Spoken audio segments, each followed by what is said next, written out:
Bonjour, it's me, and as you can see, I've completed my genius hour and am officially a French baker in Paris, can't you tell?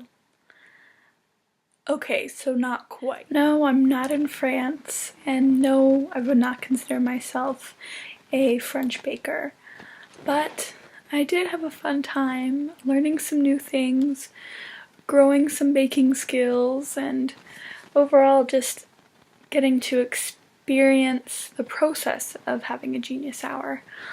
And for my TED Talk, I decided that I didn't want to do some grandiose thing because that is not how I've chosen to present my genius hour. It's been fairly informal, fairly relaxed, so that you can come along with me on this journey. And I think so far we've had a fun time. Yeah, so I baked 5 different French desserts, and I can honestly admit that I had more failures than successes. And the successes I did have were after many failed attempts of trying to do the right thing and having to try it over and over again. And that's kind of what I got out of this experience.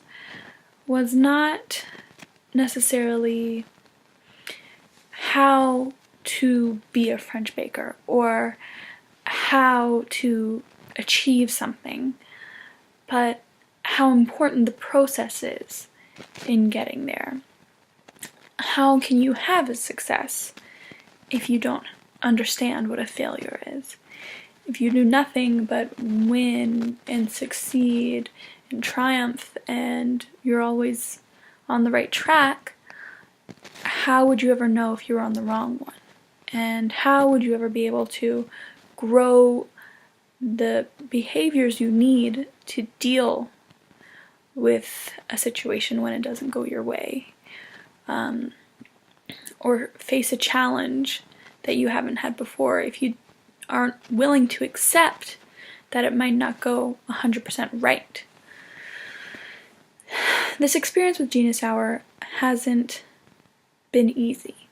There have been struggles, a few smoke alarms going off, and a few messes that I've had to clean up.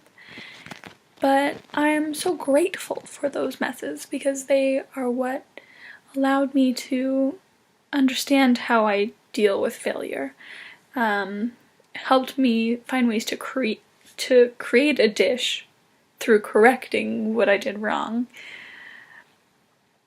And I've come to the realization through this process that I will never, ever be a full-time baker, as maybe I had once hoped, but that's okay, because I'm also never going to stop trying or stop enjoying my failure, because it has helped me and reminded myself that it's okay, and not just for baking in the kitchen, but for anything I do. And I think moving into the field of teaching, that's important not only for me to help my students understand, but for me to recognize that I'm not going to be the perfect teacher.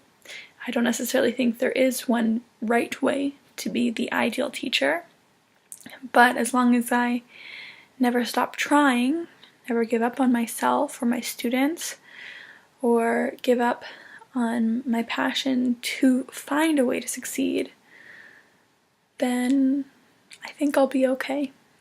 And I think no matter what you do, what failures you face, as long as you learn to laugh in the failure, to learn from the failure, and to fall in love with failure, then you'll be okay too.